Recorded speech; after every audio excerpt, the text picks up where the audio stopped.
¿Hablas español? Sprichst du Deutsch? Kan du norsk? If you've heard that sound from Babbel before, I bet you do. Babbel is the science-backed language learning app that actually works. With quick 10-minute lessons handcrafted by over 200 language experts, Babbel gets you on your way to speaking a new language in just a few weeks. With over 16 million subscriptions sold and a 20-day money-back guarantee, just start speaking another language with Babbel. Right now, up to 55% off your Babbel subscription at babbel.com/Spotify podcast. Spelled BABBEL.com/Spotify podcast. Rules and restrictions may apply. This episode is brought to you by Shopify.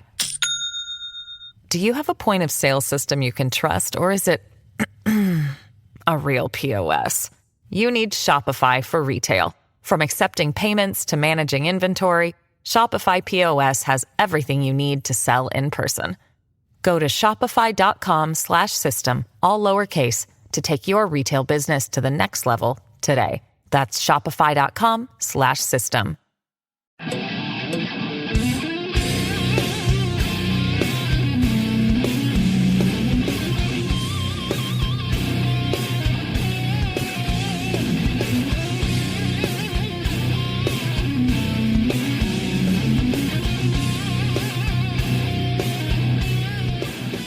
Olá, pessoal! Bem-vindos a mais um episódio de Mesmo Crimes. Eu sou a Bruna. Comigo está a Jéssica. Oi, Jéssica. Oi, pessoal. Como vocês estão? Como tá a semana de vocês? E aí, meus lindos, tudo bem? Gente, uma novidade aqui essa semana. Já começando, né? A gente recebeu, pra quem não sabe, estou de mudança para Portugal. Fiquem ligados aí, ouvintes portugueses. Estão chegando. Daqui um mês. Encontrinho Portugal vem aí, né? Encontrinho vem aí, gente. Assim que a gente tiver lá, tudo certinho, vai rolar encontrinho internacional. E então, em março, começo de março, eu estarei indo para Portugal. Fiquem ligadinhos. Então, não sei como é que vai sair a nossa. Fiquem ligados que em algum momento vou visitar a Bruna. Isso aí, gente. Bora lá. E só pra deixar vocês avisados que talvez, né, pode atrasar o episódio, pode, não sei, porque tá uma loucura, a gente tá resolvendo tudo agora, porque, né, mandaram o visto e falaram assim, ó, vocês têm até tal dia pra estar aqui, a gente, opa, então tá bom. E é isso, então, não tem mais recado, ou tem mais algum recado? Não, amiga, acho que é isso, né? E por conta disso também eu vou acabar esperando um pouco, né, pra começar as lives que eu tinha comentado de fazer, das notícias e tal. Então, esse mês eu provavelmente não vou conseguir fazer, porque hoje, só de receber essa notícia de que a gente agora tem data, eu já não consegui fazer nada por causa da ansiedade.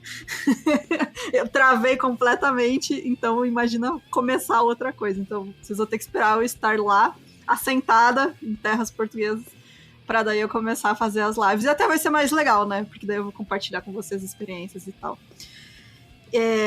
Então é isso, gente. Lembrando que essa é a segunda parte do episódio do Emmett Till, né? Se você não ouviu ainda, volta lá e escute a primeira parte. E a gente vai dar seguimento, então, exatamente de onde paramos no último episódio. Então, bora lá para o caso de hoje.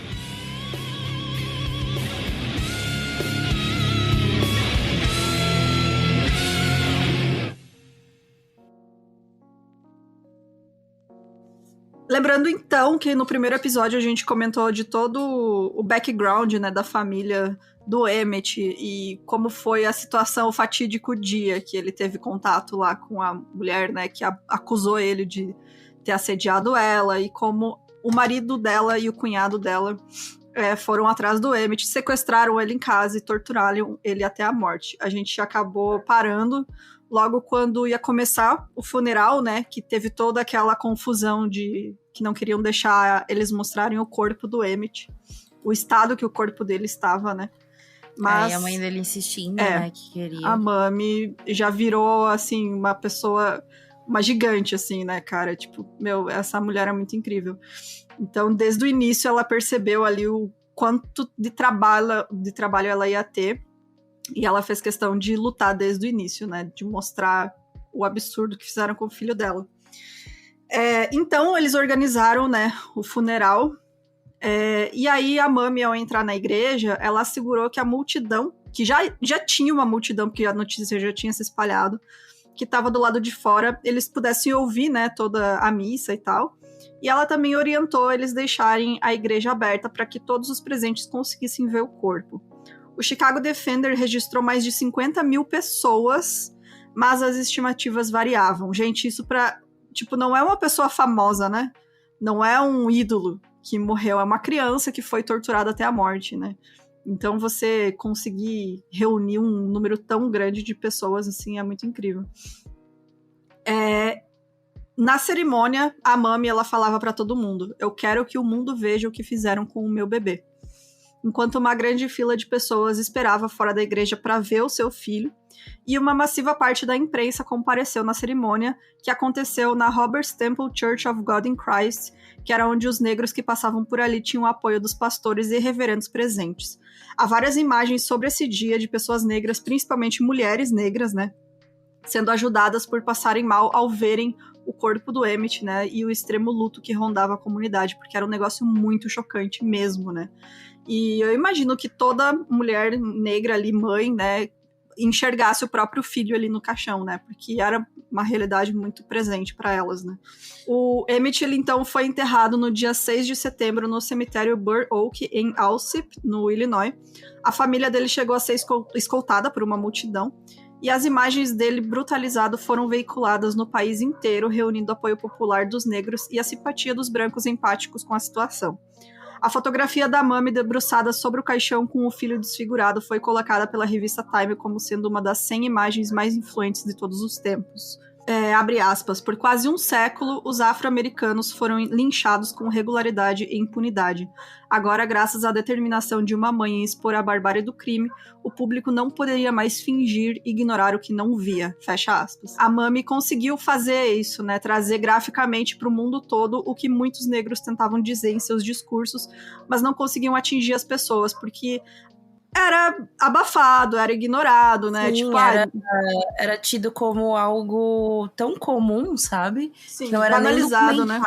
Banalizado, né? A gente vê, por exemplo, algumas imagens, sabe, de agressões, por exemplo, da Ku Klux Klan, você nunca sabe da identidade daquelas pessoas, sabe? Exatamente. Eu já cheguei, tipo, quando você vai estudar sobre a questão racial norte-americana, né, você vê uma questão de, tipo, muito facilmente, sei lá, aquela foto de vários jovens negros enforcados, sabe, numa árvore.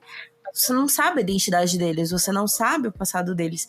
E o que a Mami fez, principalmente, foi trazer essa humanização, né, porque não é só, entre aspas, um negro que morreu.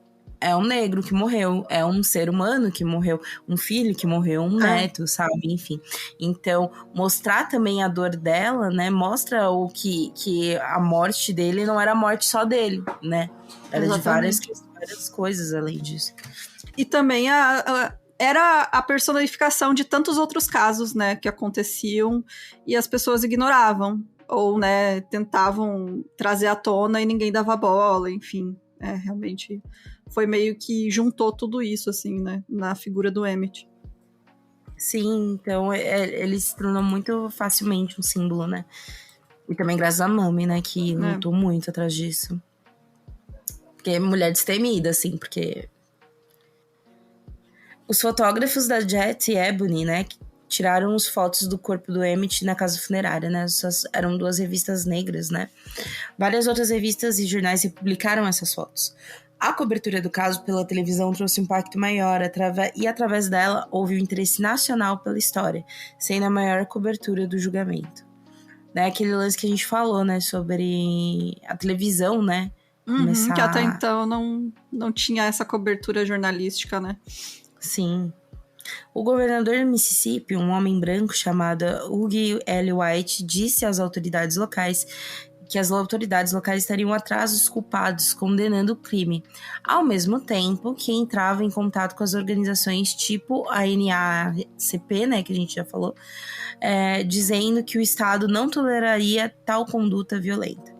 Os cidadãos da cidade começaram a se mostrar indignados com o que aconteceu, tanto os negros quanto os brancos, e o subchefe do condado de LeFlore, John Contron, afirmou: os brancos por aqui se sentem muito bravos com a maneira como aquele pobre menino foi tratado, e eles não vão tolerar isso, né? E pra quem lembra que a NAACP, né, é a Associação Nacional para progresso de pessoas com cor, né? Que Isso. lá o pessoas com cor não é pejorativo, Isso, como a gente traz aqui no Brasil.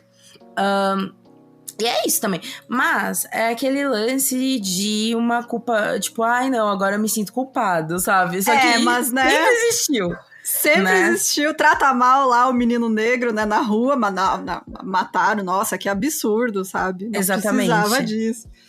É tipo, né, até certo ponto. Acontece então, né, que nem todos da região estavam compadecidos com a morte do Emmett, obviamente, ainda é um país extremamente racista e com apartheid racial. E o Robert B. Patterson, que era secretário executivo do grupo segregacionista Conselho de Cidadãos Brancos, disse que as leis de Jim Crow e de segregação impediriam que coisas como a morte do garoto acontecessem se cada raça tivesse seu espaço. Olha só, que coisa, né? Ele também falou que a NAACP estava tentando neutralizar a segregação racial e isso deixava os negros desprotegidos. Não é o racismo, tá? Não é a violência de pessoas brancas contra negros, não. Em resposta, o secretário executivo da NAACP, o Roy Wilkins, ele alegou que aquilo foi um linchamento e uma tentativa de manter a supremacia branca no estado. A Mami, indignada com toda a situação e também de como os brancos estavam tratando o caso, disse a uma repórter que ela estava atrás de assistência jurídica para que ajudasse a polícia a achar os assassinos do seu filho e ter um caso coerente. E que, para isso, o estado do Mississippi deveria compartilhar esse valor da assistência. Afinal, né, tipo, é dever do estado, né, trazer justiça a um caso desse. E aí a repórter deturpou a fala dela e saiu nas capas dos jornais da época que ela falou assim, o Mississippi vai pagar por isso. Inflamando ainda mais, né, a população branca racista contra ela. Como se ela estivesse promovendo uma guerra violenta contra eles. Porque também, meio que nessa época, começavam histórias de que se você desse poder aos negros, enfim, né, você faria uma guerra civil, né? Algo que perdurou durante anos, né? Até quando a gente fala, sei lá, no Mason, né? A ideia do Mason era essa, né? Era essa, né? Então, falar isso, né? Deturpar essas palavras, né? Também remete a uma questão de tornar o negro um grande opressor, sendo que ele estava sendo oprimido ali, né? Exatamente. O prefeito de Chicago e o governador de Illinois começaram a fazer pressão para que o governador do Mississippi fizesse justiça. Inicialmente, os jornais locais e os policiais se mostraram com um olhar de condenação à violência contra Emmett, pedindo justiça. Mas, ao receberem críticas nacionais, responderam defendendo o Mississippi e dando apoio temporário aos assassinos. Que bacana, né? Que ótimo, né? Nossa, olha só, que coisa. Eles relataram mentiras sobre o que aconteceu na funerária de Chicago. Bryant e Mila apareceram em imagens nos jornais sorrindo ao lado dos policiais e vestindo uniformes militares. E Carolyn Bryant teve sua beleza exaltada juntamente com suas virtudes femininas. Chegou a ser chamada como uma Marilyn Monroe das encruzilhadas. Olha que coisa. Tipo, dando todo um suporte de que, tipo, nossa, poxa vida, ele só era um homem muito apaixonado, né? Mulher foi atacada. Olha só. Que coisa, né? A defesa da honra da mulher branca. E aquele lance também de que, tipo, que nem os jornais poderiam até, na imprensa poderia até atender pro Emmett, mas, querendo ou não, eu não estava vivendo as leis de Jim Crow ainda, sabe?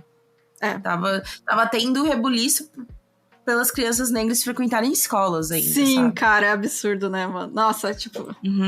Gente, é surreal isso, surreal. Nos jornais foram publicadas mentiras com invasões feitas por negros revoltados e brancos do norte, o que fez o xerife do condado mandar seus homens ficarem alerta, pois acreditou que era verdade.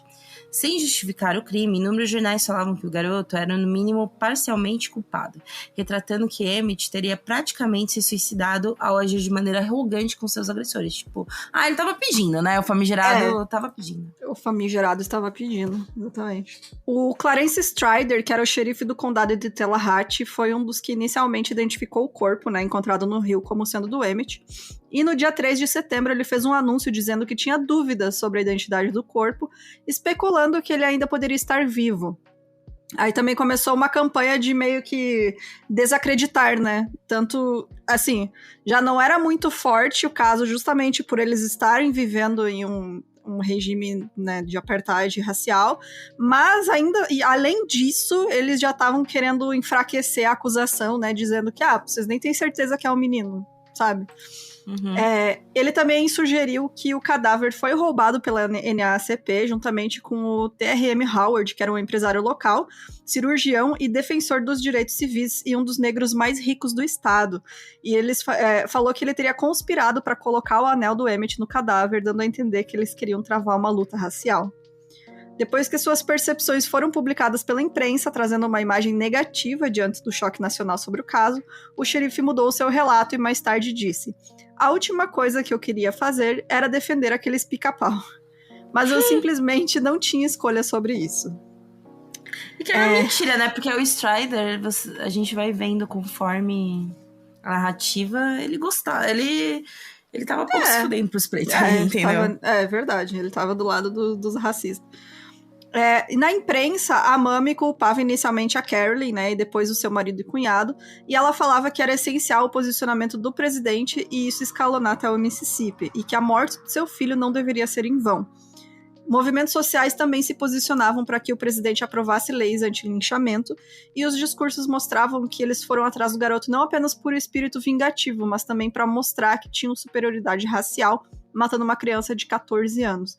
Eu tava vendo que, assim, na época era, tipo, comum você ter esses linchamentos de pessoas negras, né, que eram acusadas por coisas mais ridículas, e juntavam multidões pra assistir essas execuções públicas e linchamentos, tipo, as pessoas torciam e gritavam e ficavam felizes e assistiam e levavam lá os filhos. A gente tava vendo até no episódio anterior que a gente falou, né, que desde 1882 as estatísticas de linchamento, né, que estavam sendo coletadas, apenas no Mississippi, mais de 500 negros haviam morrido através do linchamento, cara. Ou seja... E era um espetáculo público.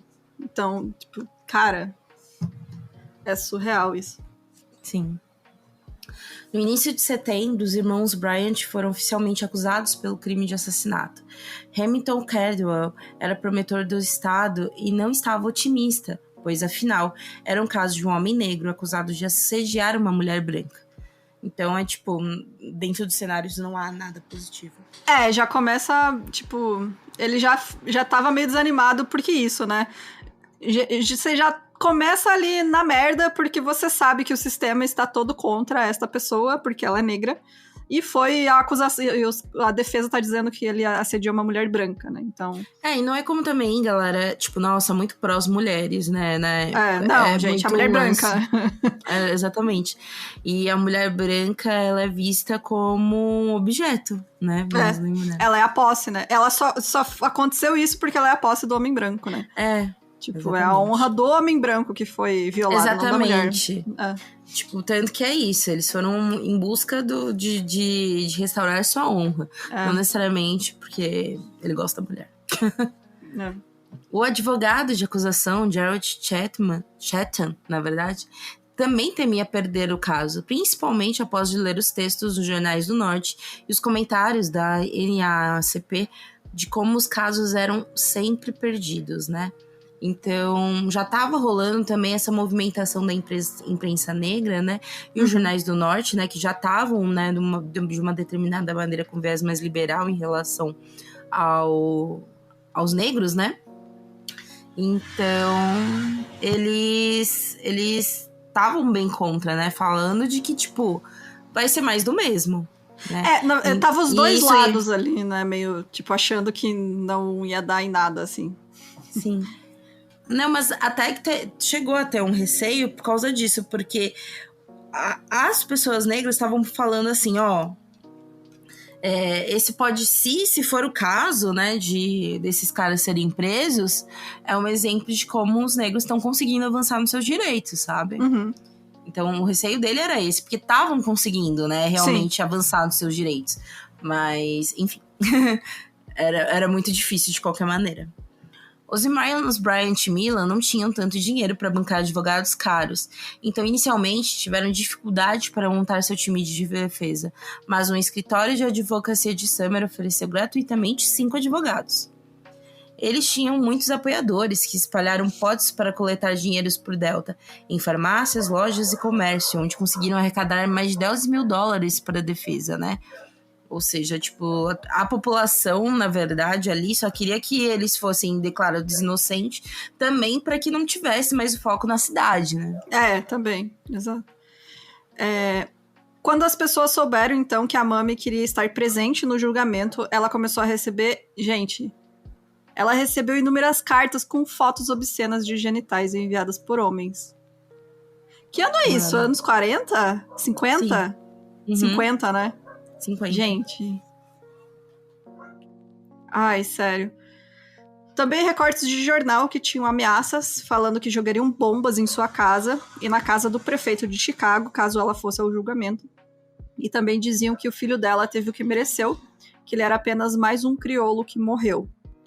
A avó de Emmett, Alma Spearman, também recebeu, além de cartas, muitos telefonemas dizendo ameaças a ofendendo e chamando também de selvagens e incivilizados. Só um adendo que a avó do Emmett, né, a Alma, que também é uma pessoa muito importante, né, nesse rolê todo, porque é isso, que nem eu falei no episódio anterior, meio que a Mami era mais nova, então, tipo, era meio que os dois eram filhos dela, sabe, praticamente. Sim, Aquela avó que é mãe também, sabe? A Alma ficava com muito receio do que a Mami tava fazendo, sabe? Ela tinha medo, Ela, né? durante um tempo, ela falava pra Mami deixar pra lá, sabe? Do tipo, é isso, infelizmente vai acontecer e tal, né? Então, mas a Mami tava sem medo, mas obviamente super compreensível também a Alma sentir isso, porque ela tinha acabado de perder um neto, sabe? Ela tinha medo de também perder a filha. O xerife Strider, ele declarou em uma entrevista para a televisão que era para o NAACP ou qualquer outra organização pelos direitos raciais pararem de tentar ajudar, porque estavam proporcionando em ambas as partes um julgamento livre, justo e imparcial. A gente vai ver que, na verdade, não, né? Já começa que tem lei contra pessoas negras, como é que você vai ser a justiça imparcial, gente? Pelo amor de Deus. Exatamente. Não faz sentido nenhum. Diziam que eles não precisavam e nem pediam ajuda para qualquer um desses grupos, porque eles não tiveram nenhum problema até o momento em que alguns crioulos, entre aspas, né? Lembrando que lá a palavra crioulos é ofensiva, crioulos do sul resolveram ir para o norte e a NAACP falou que era para eles voltarem para casa. Esse cara só fala merda também, né? Pelo amor de Deus, xerife, olha, vai se fuder também, esse cara. Na tarde de domingo, anterior ao dia do julgamento de Ryle Bryant e J.W. Milan, um dos 5 advogados foi falar com o principal testemunha de acusação do processo, Moses Wright, né, que era o tio. Ele foi alertar Moses sobre seu testemunho e se deparou com um pastor fortemente armado. Ele estava alerta a carros que ficavam mais lentos em sua propriedade e evitava dormir em casa. Preferia dormir no próprio carro, em um cemitério rural ou até outro lugar, enquanto aguardava depor o julgamento. Ele estava ali querendo ficar na cidade ainda, sabe? Porque assim que ele chamasse, ele já estivesse pronto, né? Seus filhos estavam morando com parentes e todos os dias de colheita ele mantinha a espingarda por perto. 22 dias após a morte e torturas de Emmett, dia 19 de setembro de 55, o julgamento teve seu início no Tribunal do Condado de Summer, a sede do Condado de Tallahatchie, porque o corpo dele foi encontrado naquela área. Por ser apenas 20 dias após a retirada do corpo no rio, isso deixou pouco tempo para uma investigação adequada, e essa era a intenção, né? Até porque quanto mais rápido a investigação, menos prova, menos defender o Emmett, sendo que ele era vítima, né? O ambiente tinha 2 ventiladores para arejar a fumaça dos cigarros. O jornalista David Halberstam, ele classificou o julgamento como o primeiro grande evento de mídia do movimento pelos direitos civis. E a sala estava lotada por mais de 200 homens brancos e cerca de 50 ou 60 pessoas negras amontoados nas 2 últimas fileiras, juntamente com a segregada imprensa negra. A cidade de Summer era pequena, estava completa de repórteres, ao mesmo tempo que os hotéis não estavam abertos para hospedagem de pessoas negras. A Mami foi para testemunhar e várias pessoas importantes pela luta dos direitos dos negros também estavam ali presentes, juntamente com repórteres de jornais negros. Então, por conta de não terem lugares que aceitavam eles, né, né, para eles ficarem hospedados, eles ficaram na casa daquele empresário, né, o T.R.M. Howard, que morava em Mount Bayou, que é uma cidade próxima. E com o temor do que poderia acontecer, ele colocou guardas armados para proteger a casa dele, né? E virou tipo um complexo, assim, um forte armado militar, né? Porque era realmente um risco, né? De explodir alguma coisa, tipo aconteceu em Tulsa, né? Que foi também com uma falsa acusação de assédio de um homem negro contra uma mulher branca, né? Então, assim, tava tudo ali, todo mundo com nervo à flor da pele, todo mundo nervoso, todo mundo, tipo, esperando pra algo acontecer. E, realmente, se tivesse uma pessoa que tomasse coragem, né, de atirar, ia virar uma guerra, assim, porque as pessoas estavam realmente dispostas a matar, né, quem tava indo lá testemunhar no caso. Tipo, no caso, a família do Emmett, né? Sim. A acusação dispensou 3 possíveis jurados que teriam contribuído com dinheiro para o fundo de defesa. Teve também a dispensa por motivos mais comuns. Apenas um jurado foi dispensado por estar associado a preconceito racial, um produtor de algodão da região que se mostrou relutante ao responder sobre ter preconceito. Isso daí foi bem difícil também, sabe? Para eles decidirem quem poderia ir ou não, né? Porque é uma cidade de interior do sul dos Estados Unidos. Como é que você não vai estar cheio de racista lá nos anos 50, né? Tipo, é meio que um negócio impossível pra defesa, assim. Não tem muito o que eles fazer. Porque pessoas negras não eram... não podiam, né, ser jurados. Tipo, aí como é que você vai ter um julgamento justo? Exato. Um jovem negro chamado Frank Young, um dia antes do julgamento, falou para Howard que ele conhecia 2 pessoas que eram testemunhas do crime. O galpão onde Emmett foi espancado era de Leslie Milan, irmão de J.W. e Levi Tite Collins, e Henry Lee Loggins, que eram dois negros que eram funcionários deles, né? Seriam eles os 2 negros que foram vistos na caminhonete, mas a equipe de acusação os desconhecia. Para impedir os 2 de testemunhar, o xerife Strider os prendeu na prisão de Charleston, Mississippi. Justamente o xerife que super falou que ia prender os 2, né? Os 2 brancos ali. Os relatos, então, dizem que no julgamento, né, o tempo estava muito quente, a sala estava lotada, né, com 280 espectadores. Como a gente comentou, os negros tinham que ficar em sessões separadas, incluindo os jornalistas que ficavam longe da imprensa branca e longe do júri. E o xerife, ao dar boas-vindas, né, aos negros após voltar do almoço, soltou a frase... gente, não, eu não vou nem falar, porque é a palavra com N, né, dos americanos, que vocês sabem. Isso. O cara chegou assim. O xerife... Gente, quando o xerife chega falando isso, que esperança você tem de ter justiça, sabe? É absurdo. Então, né, as pessoas negras presentes relataram que o clima era de profundo desrespeito, membros do júri bebiam cerveja e alguns homens brancos que assistiam ao julgamento estavam armados. Então, pra eles era uma festa, né? Eles não estavam nem aí. Pra eles era, tipo, mais um dia de comum, porque afinal de contas não vai dar em nada. Vamos resolver isso aí logo pra parar de se incomodar, né? Uma das estratégias da defesa foi falar que o corpo que foi encontrado não era de Emmett, questionando se ele estaria mesmo morto. Eles alegaram que os irmãos assumiram que tinham tirado ele da casa do tio-avô, mas que soltaram quase que logo depois. Eles tentaram provar que o Mose, né, o tio Mose, ele não saberia identificar os irmãos porque estava escuro, nenhuma luz estava acesa e só a lanterna do Milan estavam funcionando. E aí o Mose Wright levantou e apontou o Milan como o assassino de seu sobrinho, e esse momento e a foto que tiraram disso é tido como simbólico e representava um ato de coragem do tio Mose por ter sido provavelmente a primeira vez no sul dos Estados Unidos que um homem negro testemunhou e culpou um homem branco no tribunal e sobreviveu. Porque, né, senão tinham matado ele. Sim. Em outras ocasiões matavam, né? Um homem negro acusar um homem branco, ele era morto. Sim, então tem até essa foto. Essa assim, foto é muito incrível, cara. Que é ele em pé, né, apontando. Apontando no tribunal. Uhum. O Mose não ficou escondido durante o resto dos dias do julgamento, né? Não seguiu o conselho da esposa para partir imediatamente para Chicago e ele ficou os dias andando do lado onde os negros eram permitidos. No dia que Mami foi testemunhar, ela disse que viu ao redor do prédio e no próprio tribunal várias crianças brancas em suas janelas armadas juntos com o pai, sabe? Conforme ela subia os degraus, elas apontavam as armas para ela e apertavam os gatilhos, jogavam as balas no chão e diziam bang, enquanto os pais davam risada. Nossa, velho. Mami, ao testemunhar, falou que temia sobre as pessoas do sul dos Estados Unidos. Então avisou ao garoto para tomar cuidado quando ele chegasse a Mississippi, né? Ou tipo, não, eu cheguei a avisar, né?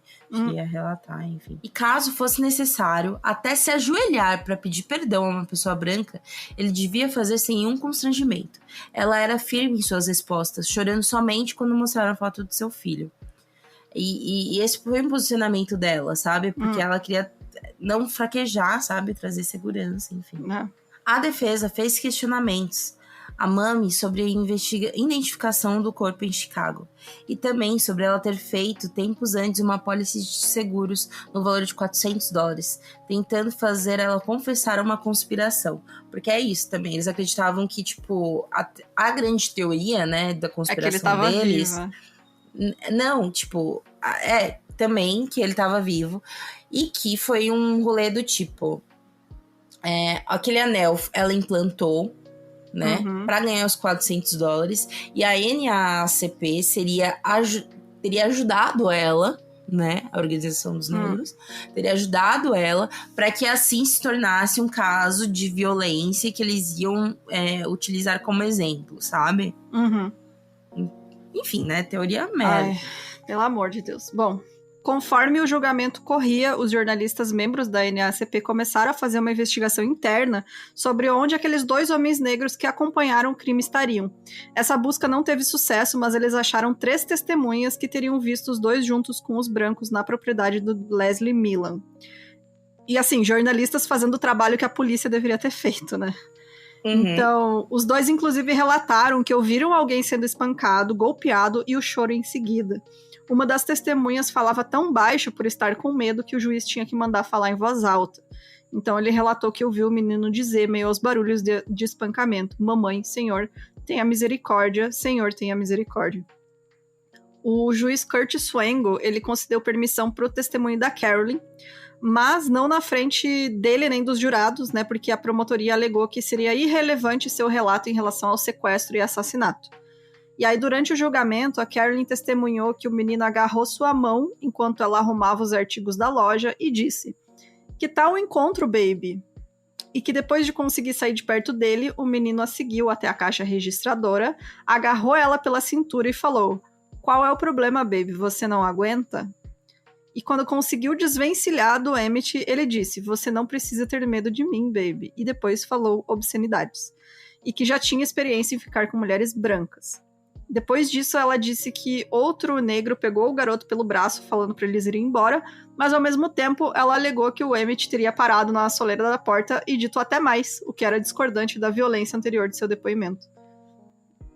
Ela já inventou uma história completamente diferente, né? E o rolê do tipo, é irrelevante o depoimento dela é absurdo, sabe? Porque, ok, seria irrelevante porque definitivamente, independente do que ele tenha feito, não era pra ter feito aquilo. Mas se coloca esse relato dela, é como se, olha, tentou estuprar, entendeu? Então, ele justifica qualquer coisa, né? Exato. De qualquer maneira, aparentemente, esse relato vazou de alguma maneira para os jurados, né? Como será? Olha, só que se o policial chega lá xingando todo mundo, o que será que aconteceu, né? A Mami não estava no mesmo local quando a Carolyn testemunhou, pois a colocaram em outra sala para não influenciar seu depoimento. Mas ao saber da história que a mulher branca tinha relatado, disse que era mentira por 2 motivos. Primeiramente, por conta de Emmett ter bloqueio de fala quando estava sob estresse. E segundo, porque ela tinha ensinado o menino a ser respeitoso com todos os homens e mulheres. Após o relato de Carolyn, cerca de um mês depois, um jornal de Mississippi disse que jamais deveria ser chamado de o caso do assovio, né, como era chamado na época, o caso do Emmett, mas sim um caso de tentativa de estupro pelo relato de Carolyn. Ou seja, já estavam encarando, né, como, olha, ele tentou abusar dela. Nesse dia, depôs também um médico, que nem chegou a examinar o corpo de Emmett, mas mesmo assim a defesa o considerou como testemunha perita, claro. Ele alegava que o corpo não dava pra saber se era de uma pessoa negra e que a mãe não conseguiria identificar, né, do estado que ele tava. Também foram testemunhas um punhado de amigos para testar o bom caráter e o coração de Milan e Bryant, né? Tudo isso num rolê só. Inclusive, esse médico, ele falou, ele nem chegou a tocar no corpo do menino, sabe? Ele falou assim, não dá pra ver a cor direito dele. Ok, né? Outra testemunha foi o Willie, que era aquele menino que ouviu o espancamento enquanto ele estava voltando para casa, né? Que a gente comentou no primeiro episódio. Ele relatou tudo que ouviu e viu no dia e que após o Milan o abordar, ele foi para casa do vizinho quando viu pela janela os homens carregando o que parecia ser um corpo na caminhonete. Quando ele chegou no tribunal para testemunhar, ele foi recebido por um contingente de homens do clã, da Ku Klux Klan, gente, reunidos fora do tribunal. Foram receber a criança. Uhum. Porque ele era meio que uma testemunha-chave, né? Após o julgamento, então, o T.R.M. Howard, né, que era aquele empresário importante, ele pagou os custos de mudança para Chicago pro tio Mose, o Reed e outra pessoa negra que também testemunhou contra o Milan e o Bryant, a fim de proteger eles de represárias, né?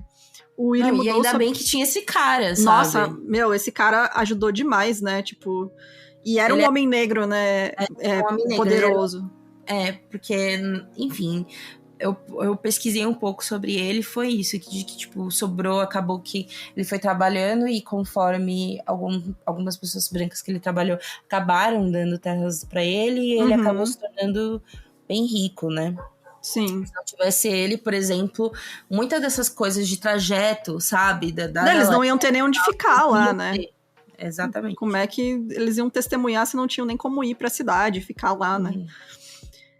Então, o Willie mudou o sobrenome, né, de Reed para Lewis, para não ser encontrado, e manteve segredo de tudo até pra esposa. Anos depois, ele só falou publicamente no documentário The Murder of Emmett Till, que foi ao ar em 2003. Então, inclusive, se eu não me engano, vocês acham ele no YouTube. Tá? É bem duro também. Outra testemunha foi este pedaço de bosta, né, o xerife Strider, que ele reafirmou a teoria de que o menino foi solto e que o corpo encontrado não era o dele, e sim de um garoto branco. Também um médico da região falou que, devido à decomposição do corpo, ele não conseguiria ser identificado, então ele deveria estar no rio muito mais tempo do que o período de desaparecimento do Emmett. Só que não, né, gente? A gente sabe que não. Nas declarações finais, um dos promotores falou que o Emmett fez foi errado e que isso justificaria o espancamento, mas que ele não deveria ter sido assassinado. Enfim, o espancamento também seria uma merda, né, galera? Mas é que na época, tipo o tio Mose falou pros sugerindo, cara, né? Dá uma coça nele e deixa ele aí, sabe? Mas deixa ele vivo. Já Jared Chatton, em seu apelo, foi muito incisivo, clamando por justiça e zombando dos relatos do xerife e do médico, falando sobre uma possível conspiração. Já a defesa falou que as teorias sobre os assassinatos seriam improváveis e que, caso houvesse uma condenação dos dois meio-irmãos, os antepassados do júri se revirariam em seus túmulos. Isso eu não tenho dúvidas, eu mesmo, porque, né? Exato. Realmente. O que mais falava era que, a fim de promover conflitos raciais, a NAACP teria dado dinheiro para tio Mose colocar um anel no corpo de Emmett. Outros brancos pareciam acreditar que isso poderia ser coisa de agentes comunistas para promover a divisão racial. Olha, a gente tá falando de uma época de Guerra Fria, né? Assim, Exato. Na época, então, no Mississippi, haviam 3 possibilidades de punição em relação a crimes de homicídio capital, que eram prisão perpétua, pena de morte ou absolvição. As autoridades tentavam diminuir o crime, dizendo que não foi linchamento, mas sim um assassinato comum. Comum, né? Enfim. No dia 23 de setembro, o julgamento teve seu término. O júri era formado apenas por homens brancos, porque mulheres e negros tinham sido banidos. E quando saíram para deliberar o veredito, a Mami disse que viu os negros saindo encostados na parede, pois já sabiam que não iam conseguir uma condenação. Então disse a todos que estavam com ela, né, para ir embora, porque não tinha mais o que fazer ali. Porque realmente, desde ela o já início, sabia, né, o resultado. O clima deles chegarem lá e gente apontando arma para eles e rindo, sabe? O xerife, mano, como é que, sabe, você vai esperar a justiça ser feita, assim? Eu ouvi o que o juiz tinha pra falar, era mais uma dor do que, né, enfim. Exato. A Carolyn relatou que ela e Roy estavam nervosos. Ela pensava na possibilidade de criar seus filhos sozinha. Mas o nervoso passou quando os jurados entraram novamente na sala. Naquele momento, Roy e Milan já tinham acendido seus charutos, confiantes sobre sua absolvição. Todos os negros já tinham saído. Em uma sessão de 67 minutos, o júri optou por absolver todos os acusados. O júri subiu no palco sob aclamações da plateia que dizia bom trabalho e bela atitude. Das diversas razões que eles acharam para o veredito, eles chegaram à conclusão de que o corpo não tinha sido identificado. As primeiras votações tiveram abstenções, mas em nenhum momento algum jurado chegou a votar eles inculpado, né? Ah, mano. Bom, um dos jurados ao sair de lá ainda falou assim: se não tivéssemos parado para beber refrigerante e cerveja, não teria demorado tanto. Gente, esse é o nível de seriedade que eles levaram no caso de uma criança sendo espancada até a morte. Isso porque eles já tinham decidido, né? Então eles resolveram matar o tempo bebendo para atrasar mais de 1 hora e assim causar uma boa impressão. Quando um dos jurados falou sobre o depoimento da Mami, ele disse meio que rindo, assim, se ela tivesse tentado um pouco mais, ela poderia ter chorado um pouquinho. Tipo, eles usaram a força dela, porque ela realmente tinha que se manter calma. Porque senão ela ia ser taxada como histérica. Exato. E aí, como ela tentou se manter calma. E ela chegou a ser taxada como histérica quando ela recebeu, né, o corpo dele, que ela se jogou no chão, enfim. Os jornais a taxaram como histérica, né? Ou seja, nunca tá bom, né? Exatamente, ela não tinha como ser melhor apresentada, sabe, pra essa galera. Bom, 6 anos depois, um estudante local entrevistou 9 dos 12 jurados e descobriu que nenhum tinha dúvida sobre o assassinato e somente um realmente chegou mesmo a duvidar sobre a identidade do corpo. Todos eles concordaram que a única razão para eles terem votado como inocentes foi porque um negro ofendeu uma mulher branca. E logo seus parentes, porque era tudo parente, né? Tudo caso com primo, essas desgraças. Eles não poderiam ser culpados de assassinato, afinal eles não fizeram nada errado, eles só botaram o menino no lugar dele, né? Era essa a lógica deles. Tipo, em nenhum momento foi, será que esse corpo não é o do garoto, sabe? E aí, novamente, como que o depoimento da Carolyn é relevante nesse momento, sabe? Né? Exatamente. Na entrevista após a absolvição, o Bryant, o Milan e suas respectivas esposas disseram que estavam felizes que tudo isso tinha passado, se abraçando, se beijando e sorrindo em frente às câmeras. Em análise após o julgamento, Mamie sofreu críticas por não chorar o suficiente durante as decisões. Para a mídia que lá estava, ela disse que o julgamento foi uma farsa, o veredito foi o que ela esperava, e denunciou que 2 testemunhas importantes estavam em prisão preventiva na delegacia do xerife Strider. Era aqueles 2 funcionários. Exatamente, os 2 funcionários deles. Mami, Willie Reed, né? E o Charles Diggs estavam na estrada a caminho de Memphis, onde iriam embarcar para um avião em Chicago. Eles viajaram em silêncio, quando chegou a notícia da decisão do júri através do rádio. Falaram que dava para ouvir a comemoração da população ao fundo. Mano. Gente, que horrível. O tio Mose, ele foi um dos que mais sofreram diante daquela decisão, né? Porque depois disso, homens brancos ficaram vasculhando a casa dele enquanto ele não estava lá. E aí ele decidiu se mudar com a família para Chicago de vez, né? Acho que até que se ele ficasse por lá, ele sofria risco de ser morto também, né? Sim, os filhos também, enfim. Tanto que a mulher já sabia disso, lembra? No dia que o Matt já foi, ela foi embora. A promotoria sofreu críticas sobre dispensar qualquer jurado que poderia conhecer o Bryant e o Milan. O Whittaker, que era um empresário negro, percebeu também que muitos jurados que estavam ali não gostavam dele. Em entrevistas após o julgamento, a maioria do júri reconheceu a culpa dos irmãos, mas votaram na absolvição porque acreditavam que a prisão perpétua ou pena de morte seria uma punição muito severa para brancos que mataram um negro. Gente, sério. A visão deles era justiça, né? Mano, o surreal disso tudo é que, tipo, não é há tanto tempo atrás, sabe? O surreal é isso. A gente não tá falando de período escravidão, sabe? De colonização, não. Gente, era moderna, isso aqui, anos 50, 60. sabe? Tipo, pelo amor de Deus. Os nossos é avós surreal. poderiam ter sido vítimas disso. Exato. Ou, enfim, né? A avó de muita gente, né? Que ainda tá lá nos Estados Unidos, enfim, né?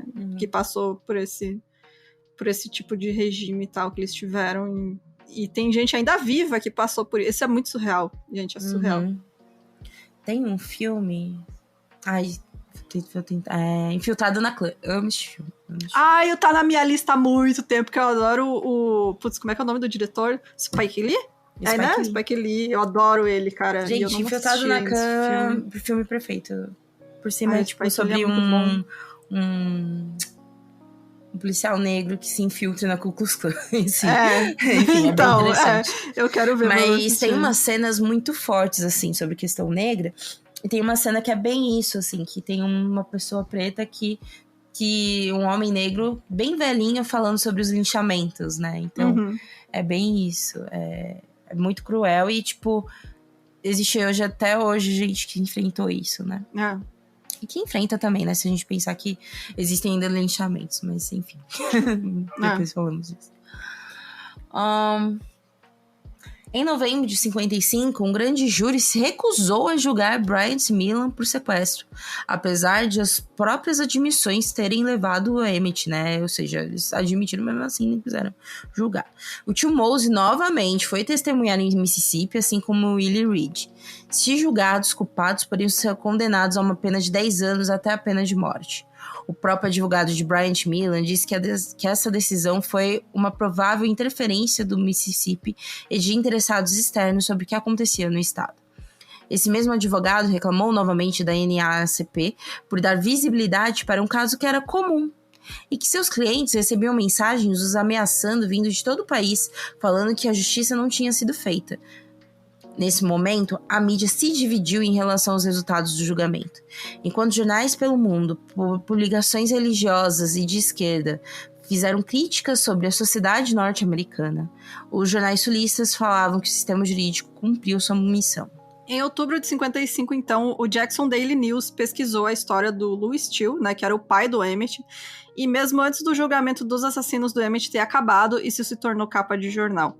Muitos jornais do Sul afirmaram que a Associação Nacional para o Avanço das Pessoas de Cor, né, que era a NAACP, e a mídia do Norte haviam encoberto ou mentido sobre o registro do pai do Emmett, né, e alguns jornais chegaram a acusar o Emmett de fazer crimes similares ao seu pai, retratando ele como um estuprador em série e justificando seu assassinato.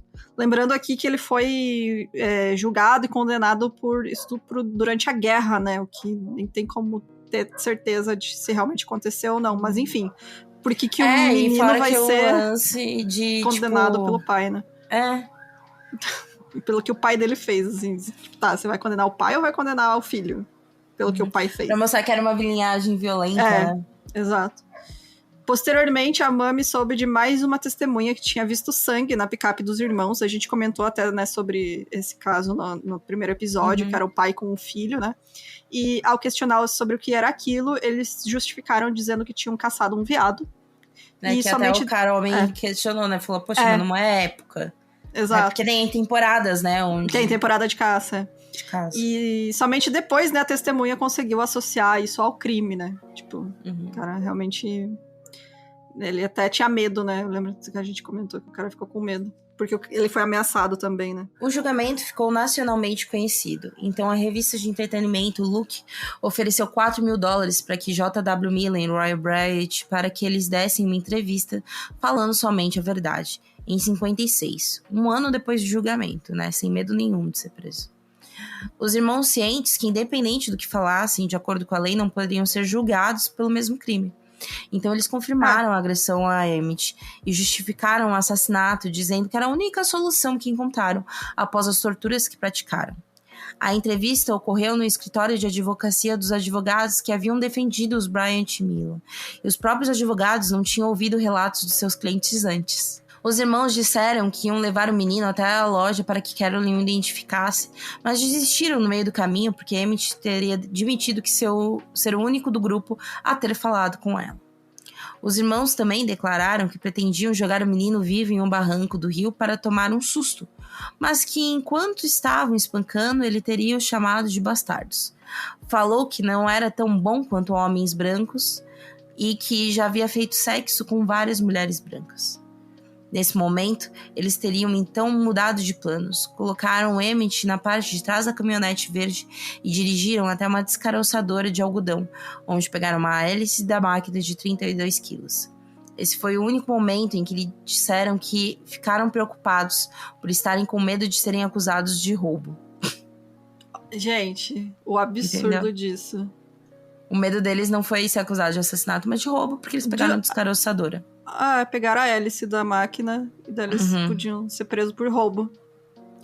Em posse do preso, dirigiam vários quilômetros ao lado do rio, procurando o melhor lugar para jogar o corpo do menino.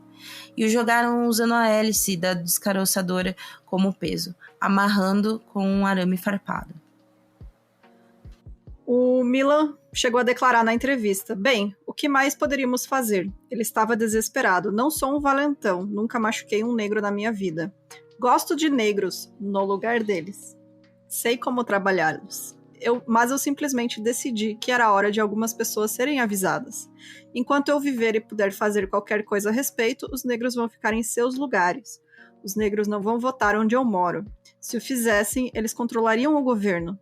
Eles não vão para a escola com os meus filhos. E quando um negro chega perto de falar de sexo com uma branca, ele cansou de viver.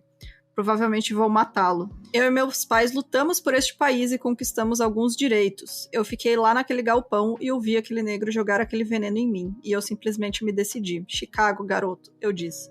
Estou cansado de eles mandarem sua espécie aqui para criar problemas. Fecha aspas. Ai, gente, sério. Ou seja, super declaradamente racista. Super declaradamente que, tipo, é isso, né? De que, tipo, eles ficam no seu lugar, né? Que lugar é esse, né? Subalternidade, silêncio. São menos que pessoas, distantes. Né? Exato, animais, né? O apoio público que os irmãos tinham no Mississippi caiu depois dessa entrevista. Imagina, né? Porque... sendo cortado por amigos, apoiadores e aqueles que tinham ajudado no fundo de defesa. Até porque muita gente sim pensava do mesmo jeito, mas um lance é você verbalizar isso. Externalizar. Exato. Tipo, você tem que ficar na surdina, né? Você não pode falar declaradamente. Tanto racista cordial. Racista cordial. Ku Klux Klan, por que eles usavam máscara, né, cara? Porque, né? Porque era o xerife que tava ali, tá ligado? Então, tipo, você pode ser... E é sempre assim, eles não são racistas por serem racistas. Não, é porque eu valorizo muito minha família, porque eu valorizo, sabe? Isso. A tradição. A tradição, né? O tradicional. Abraça a tradição. Exato. E, bom, as lojas que eles tinham, né, faliram por conta de boicote, e quando tentaram lucrar com suas terras, os bancos se recusaram a conceder empréstimos para investir em uma plantação. Então, Até não teve... Tem que lembrar que a maioria das pessoas que frequentavam as lojas deles eram pessoas negras. Então, tipo, não teve justiça, né, da justiça do Estado, mas, né, as pessoas aí se juntaram e conseguiram, pelo menos, né, fazer com que eles sofressem um pouquinho, assim. Milan ainda tentava arranjar meio de subsistências. Através de ajuda, ele conseguiu 217 acres de terra e um empréstimo de $4.000 para fazer uma plantação de algodão. Mas as pessoas negras, que normalmente eram os únicos que aceitavam trabalhar nessas plantações por causa do baixo orçamento, né, do baixo pagamento, se recusaram a trabalhar para ele, sendo forçado a pagar altos salários para brancos.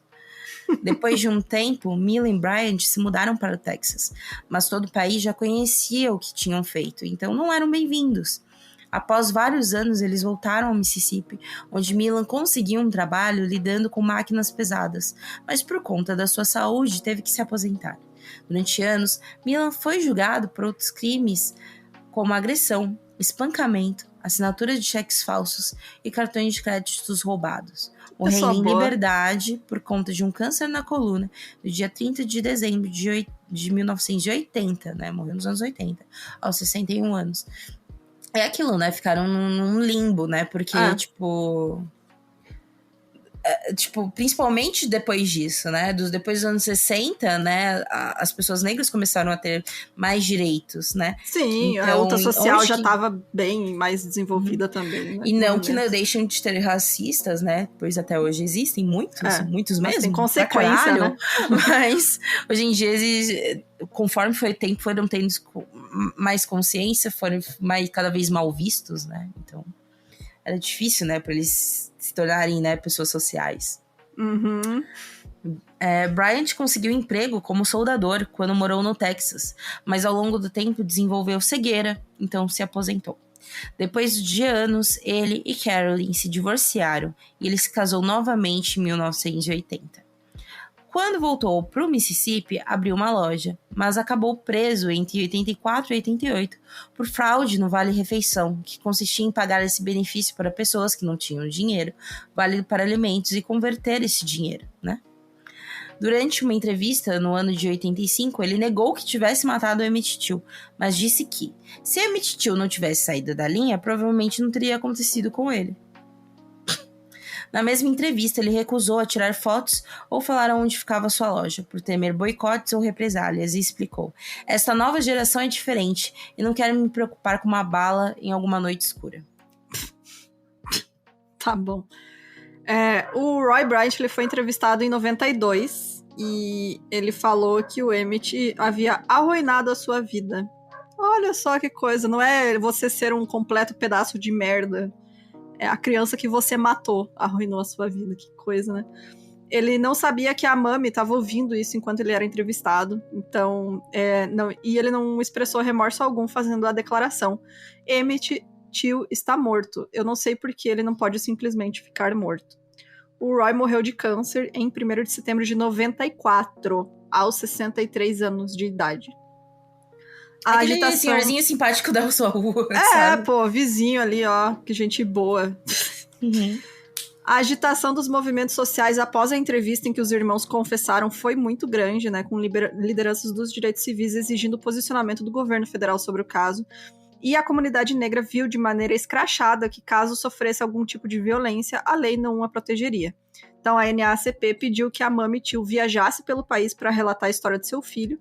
Ela virou uma embaixadora, né, da causa, e com essas viagens eles conseguiram arrecadar fundos para suas campanhas antirracistas, sendo até então a arrecadação mais bem sucedida que eles tiveram, porque realmente teve atenção nacional. Ela era uma figura já conhecida, né? Então, aonde ela chegava, ela chamava atenção, porque as pessoas já conheciam ela. E né, ela era bem firme, né, na hora de falar. Ela era incrível, né, cara? Ela não era uma pessoa que, apesar de, obviamente, isso se tratar de emoção, ela falava de uma maneira bem real sobre o que aconteceu, Sim. né? Então, trazia uma proximidade, né, para as pessoas. A Mami Till se formou, né, no Chicago Teachers College em 60 e se casou. Após formada, ela se tornou professora, mudou seu nome para Till Mobley e continuou sua vida como ativista.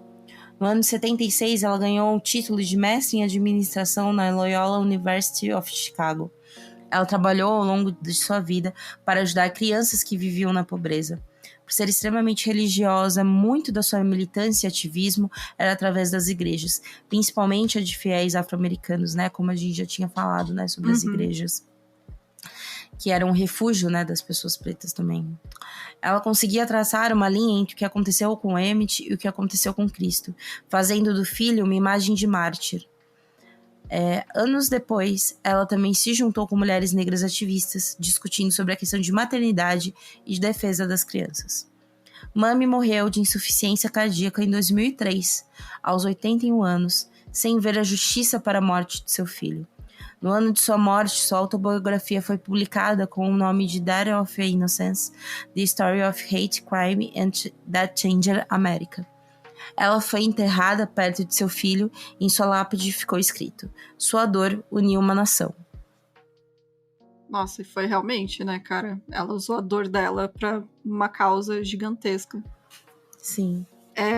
O Departamento de Justiça dos Estados Unidos anunciou no dia 10 de maio de 2004 a reabertura do caso com a intenção de saber se haviam mais envolvidos além do Milan e do Bryant.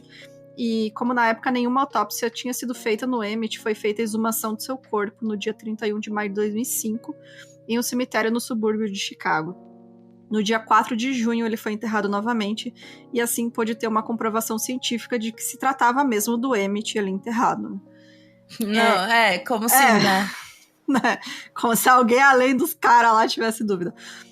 Em 2006, o FBI investigou que, segundo uma fonte anônima que estava na loja no momento em que os meninos entraram, o relato do Simon Wright, que era o primo do Emmett, né, estava correto e que não teve nenhuma das intercorrências relatadas pela Carolyn. E dá pra entender também, né? Porque essa fonte é anônima, né? Dá pra entender. Em 2007, 60 anos depois do crime, um estudioso de pesquisa da Universidade Duke, chamado Timothy Tyson, escreveu o livro O Sangue de Emmett Till, que é o que a Jéssica usou, né, pra refazer o episódio. O Timothy, ele recebeu um envelope com evidências concretas sobre o assédio relatado por Carolyn nunca ter sido verdade. Olha só. Sim, ele conversou na época com um cara da polícia, assim. Caramba, velho. E de repente ele recebeu. Eita. É tipo o Ivan Mizanzuki recebendo as fitas, né? De confissão Exato. sobre tortura. Mesma situação. O Jerry Mitchell, jornalista e amigo, ele mandou pra ele cópias de anotações da mulher ao advogado, feitas um dia antes da prisão do Roy e do JW, né? Que era o irmão do Roy. Em 1955. E aí ela dizia que o tio teria a insultado, mas não tentado estuprar ou assediar fisicamente. E insultado entre muitas aspas, né? Porque, tipo, o menino não ser submisso pra ela como uma mulher branca já era um insulto, né? A situação que teria acontecido foi que ao pegar o dinheiro, ele teria agarrado sua mão e perguntado que tal seria ter um encontro. Ao se afastar, ele teria falado: "Qual o problema, querida? Você não está afim?" E depois saiu pela porta dizendo até mais. Ela notou que foi ao carro pegar a pistola e quando voltou ele assobiou, não fazendo mais nada quando viu a arma. É isso, gente. O menino foi morto porque falou besteira, brincadeira de criança. Exato. A Karen Bryant... Opa, quer falar, amiga? Não, eu só tô indignada mesmo com essa filha da puta também. Sim. A Carolyn, que nunca havia aberto a porta para um jornalista ou historiador, aceitou conversar com o escritor, por conta de um livro anterior que ele tinha feito durante seu doutorado, onde narrava um caso similar da morte de um menino negro chamado Henry Merrill, que tinha sido morto por brancos 15 anos depois do caso de Emmett. Né? Isso daí é bom para lembrar que, tipo, esse caso do Emmett não foi o último, definitivamente. Gente, não. Na época, Carolyn estava com 72 anos. Durante a entrevista, a Carolyn entregou a Timothy uma cópia da transcrição de suas memórias chamadas, que seria o nome do livro, né? Mais que um assobio de Fifil, a história de Carolyn Bryant Dohan. Lá ela repetia a história que disse no julgamento, mas com uma ressalva. Parte daquilo não era verdade. Ela admitiu que tinha inventado o depoimento que deu em relação à sua interação com o Emmett, especificamente a parte que ela acusava ele de agarrar ela pela cintura e dizer obscenidades, e que não se recordava do que realmente tinha acontecido. Ela disse que passava por um relacionamento abusivo e tinha muito medo do marido que abusava fisicamente dela e que nada justificaria o que o Emmett passou.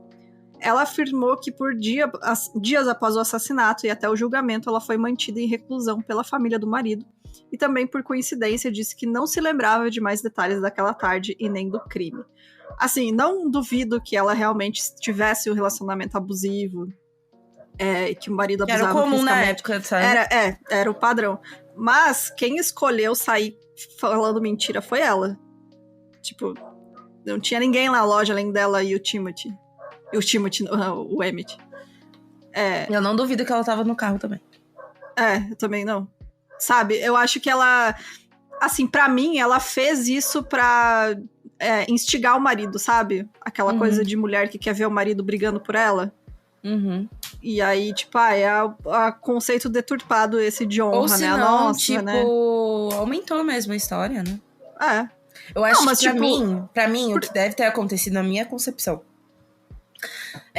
dela ter achado um absurdo o menino ter encostado na mão dela, coisa do tipo. Dela falar o que aconteceu de verdade pro marido, porque ela deve ter contado pra alguém. Isso daí já deve ter se espalhado. Sabe? E isso daí já era um absurdo. O mínimo já era um absurdo. Sim. Né? Mas quando chegou no julgamento... Aí já era uma história... Aí ela falou assim, mano, se eu contar essa história de julgamento vai ser pouco. Então eu tenho que justificar que o garoto queria me estuprar. Pra que, assim, meu marido não seja morto. Pra mim foi isso. Exatamente. No livro, então, o autor relata que a Carolyn sentiu terrível tristeza pela Mamie quando perdeu um de seus filhos, porque ela imaginou como a Mamie deveria ter se sentido sofrido ainda mais. O Timothy não tem gravação dessa entrevista, e a nora da Carolyn, a Marsha Bryant, que estava presente na entrevista, disse posteriormente que a sua sogra nunca chegou a admitir que as declarações eram falsas. Que é esse lance, essa marcha, né? Pode ter muito só passado um pano mesmo, já que tem esses documentos anteriores do advogado. Exato. Né? Em 2016, o livro Escrevendo para Salvar uma Vida, o arquivo Louis Steele, o autor John Edgar Wideman examinou o registro de julgamento do Exército dos Estados Unidos contra o Louis Steele, né, que era o pai do Emmett, e ele revisou o registro do julgamento, concluindo que poderiam ter pontos a serem levantados sobre as conclusões em relação aos crimes de Louis Steele, extraídos da transcrição. No livro, ele afirma que não poderia resgatar Louis Steele da prisão e do carrasco, então, assim, não tem como saber realmente o que aconteceu durante a guerra. Logo após o término do julgamento de Emmett, houve uma movimentação revoltada com a absolvição dos assassinos, o que foi também um estopim para o movimento pelos direitos civis, composto principalmente por jovens negros. O caso do Emmett Till é tido como um catalisador dos movimentos antirracistas da época. O caso também ajudou na aprovação do Congresso pela Lei dos Direitos Civis em 57, fazendo com que o Departamento de Justiça dos Estados Unidos pudesse intervir na aplicação de leis quando os direitos civis individuais estivessem sido comprometidos. No final de 55, meio à movimentação mais crescente, né, aconteceu o boicote aos ônibus de Montgomery, um protesto político e social contra a política de segregação no sistema de transporte público de Montgomery, Alabama, após a Rosa Parks, uma mulher afro-americana, ser presa por recusar ceder seu assento a um branco. Então, quando ela foi questionada sobre sua força, né, sobre não se levantar do assento, ela disse: "Eu pensei em Emmett Till e simplesmente não pude voltar." Tudo isso resultou em uma decisão da Suprema Corte dos Estados Unidos de que os ônibus segregados eram inconstitucionais. Essa parte me arrepia muito. Nossa, eu não sabia dessa ligação, assim, entre a Rosa Parks e o Emmett, sabe? Não sabia, realmente. Tipo, tem umas declarações dela, né, depois, entrevistas dela, porque ela também se tornou ativista, né? Uhum. Ela já era, né, neste momento. Já era, que ela fala disso, que ela ficou pensando no quanto que ele sofreu e que ela ia conseguir ficar parada, sentada ali, sabe? Então... Sim. No mesmo ano de 2006, então, foram colocadas placas em rodovias do Mississippi em homenagem ao Emmett, mas elas foram vandalizadas pelo KKK. E, gente, 2006, ainda hoje existe essa porra, porque americano é tudo zuruleibe das ideias. Porque, né, eles acreditam nessa liberdade de expressão irrestrita, que a gente sabe, obviamente, que é a maior balela desse mundo. Você não tem liberdade de expressão pra ser racista, gente, não existe isso. Então, eles ainda permitem existir lá esse tipo de coisa. E aí, em 2007, 8 placas foram erguidas em lugares vinculados ao linchamento, né, do Emmett, e a placa que ficava próximo ao rio onde o corpo foi encontrado foi vandalizada e arrancada. Quando colocaram outra para substituir, ela recebeu cerca de 100 buracos de bala ao longo do tempo. Em 2018, 3 alunos brancos de uma universidade próxima foram suspensos de sua fraternidade após postarem no Instagram uma foto ao lado da placa segurando armas. Essa foto ficou bem famosa, inclusive, né? Uhum. Se você joga Emmett Till no Google, vai aparecer essa foto aí dos caras segurando arma do lado da placa. No final eles foram, sei lá, expulsos da faculdade, sabe? Umas merdas, assim. Enfim. Mudaram de cidade e foram pra outra faculdade, né? Porque é isso que acontece. Exatamente. Em 2019, uma 4ª placa foi erguida, agora de aço, pesando 230 quilos e considerada indestrutível pelo fabricante, para que a memória do Emmett seja sempre lembrada. Que é um absurdo, né, mano? Cara, você tem que botar um negócio, tipo, 200 quilos para não ser vandalizada. Placa para um menino que foi espancado até a morte, gente. E as pessoas vão lá e depredam o negócio e vandalizam. Mano, sério. Em 87 foi lançado o Eyes on the Prize, que é uma série documental de 14 horas, ganhadora do Emmy, que começa falando do assassinato do Emmett Till, e o caso também foi representado em várias séries, filmes e livros, inclusive o que vai ser lançado esta semana, gente, que a gente vai comentar agora. Exato. A diretora Shinoye Shuko, primeira mulher ao receber o prêmio do Grande Prêmio do Júri do Festival de Sundance, né? A primeira mulher negra, né? Que recebeu esse prêmio. Ela dirigiu, na verdade, né? O filme sobre o assassinato de Emmett, baseado no livro da Mamie Till e sua peça The Face of Emmett Till. Essa peça, né? Que foi escrita também pela Mamie, né? Ajudada na época. foca muito, principalmente nessa luta da Mami, né? Uhum. Sobre o que aconteceu. O projeto focou na luta da Mami, Timon Abley, por justiça. A produção começou com o que seria o 80º aniversário de Emmett Till. O filme se chama Till, A Busca por Justiça, né? Que vai ser lançado dia 9 de fevereiro, ou seja, essa semana, ou seja, acho que no dia que a gente lançar. No dia seguinte. No dia seguinte que a gente tá lançando isso daqui. Ou seja, amanhã, galera. Nos cinemas. E o filme conta com a Whoopi Goldberg, que interpreta a avó do garoto no longa. A história de Emmett Till ainda ressoa, ainda tá junto com a questão racial estadunidense, né? Quando você vai... você procura livros, músicas, enfim, sobre questão racial, né? Até citei o Território Lovecraft, né? Que fala disso. Assim como o caso da Rosa Parks, que é tida, né? Como um símbolo, né? O caso do Emmett Till é tido, assim, também como um símbolo, porque foi um dos primeiros casos onde houve uma comoção mundial sobre a violência que estava acontecendo contra os negros estadunidenses, né? Ultrapassou a barreira, né? O negócio que furou a bolha, assim. Exatamente. Que é lembrado até hoje e impossível de ser esquecido, né? Até hoje. Mas é isso, gente. Estamos aí de novo tristes agora. Tô curiosa pra ver o filme, quero muito ver, porque acho que é super importante mostrar essa luta da Mami, né? Que acho que focar nisso é o maior acerto, sabe? Que eles poderiam fazer. Mostrar a história de luta dela, assim. Sim, que porque pesquisando, a gente até acha, assim, imagens e coisas sobre a morte dele, mas isso não é o interessante, na real, né? Sim. Nesse caso. Aliás, na maioria dos casos que a gente fala aqui, né? não é o interessante, né? O interessante é a gente saber o que decorre disso, né? O que vem antes disso, enfim. Exatamente. É isso então, gente. Vamos para os comentários do último episódio.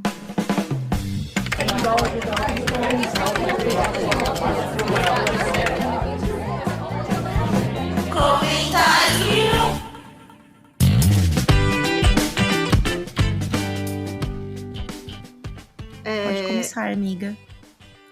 Eu vou começar com o comentário da Nívia. Nívia Oliveira, minha parente aí. Ela falou assim: escutei da primeira vez e tô ouvindo novamente. O clima do início desse EP me lembra a primeira parte da autobiografia da poetisa Maya Angelou. Eu sei porque o pássaro canta na gaiola, que apesar de ter gatilhos de estupro, é simplesmente um dos meus livros favoritos. Inclusive mostra o outro lado das igrejas, as criadas pela população preta para auxiliar a população a passar pela repressão, e explica a forte presença das igrejas protestantes nas comunidades afro-norte-americanas. Muito bacana mesmo. A Maya Angelou maravilhosa também. Aí é outra que vale a pena ler, gente. Procurem ler. Deixa eu ler o outro dela aqui, que agora que eu vi que ela comentou outro, que ela disse assim: PS, um EP que eu queria que vocês refizessem, Ned Kelly, não porque é ruim, mas porque é tão perfeito que já ouvi umas 20 vezes, sem exagero, e queria ouvir de novo, contado de uma forma diferente. Gente, contar pra vocês que esse é um dos meus episódios favoritos até hoje, porque essa história pra mim é tão surreal, do Ned Kelly. Sim. Que...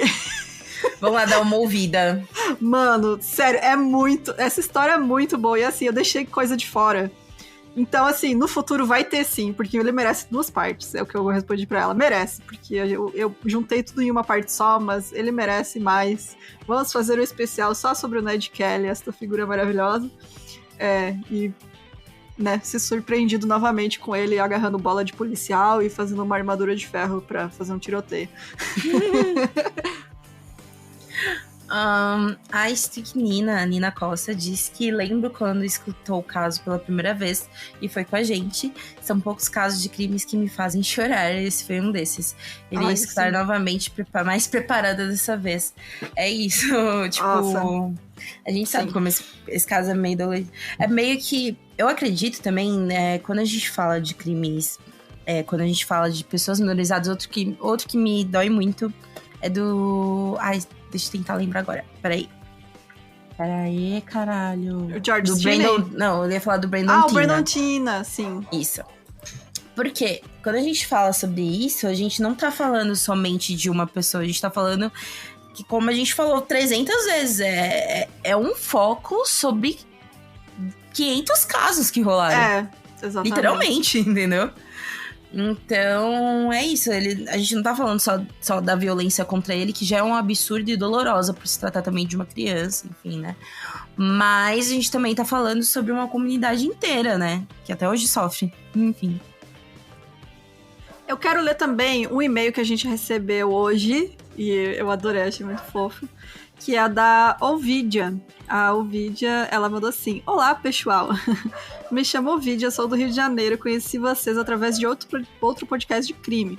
Fazia a faxina ouvindo vocês e usava um episódio pra cronometrar o tempo em cada cômodo que limpava. Eu adorei. Eu amei. Eu respondo quando vocês falam alô, pessoal, e digo meu nome. Hoje eu escuto vocês enquanto faço hemodiálise e espero um novo rim. Eu discuto, aviso as vítimas para não sair, xingo a polícia que não leva a sério a situação. Enfim, alô, kkkk. Parabéns pelo podcast, muito sucesso pra vocês. Tem uma história muito boa pro Medinhos, mande, estamos esperando. Beijos, rezem por mim pra conseguir logo um novo órgão e sejam doadores de órgãos. Então é isso, gente. Ovidia, muito sucesso, muita sorte pra você, melhoras, e você vai conseguir sim. Melhoras, vai dar tudo certo. Vai chegar um rim pra você, ó, a gente tá sentindo. E, gente, doem órgãos, façam campanhas de doação de órgãos também, que é super importante. Então, um beijo especial pra Ovidia. Muito obrigada pelo seu beijo. Ovidia. Amei o e-mail dela. E quer ler mais algum? Acho que é isso, gente. É isso, gente. Muito, muito obrigada pela companhia. A gente volta, então, semana que vem com um casinho novo, tá? A gente vai dar um espaçamento. Vai ter um espaçamento entre esses casos que a gente vai refazer, tá? Pra não ficar tudo repetido pra vocês. Exatamente. Mas a gente já tá planejando os próximos aí que vamos refazer. Então, fiquem ligados que vem aí mais coisa. E até semana que vem. Beijos. Tchau, tchau. Beijo, galera.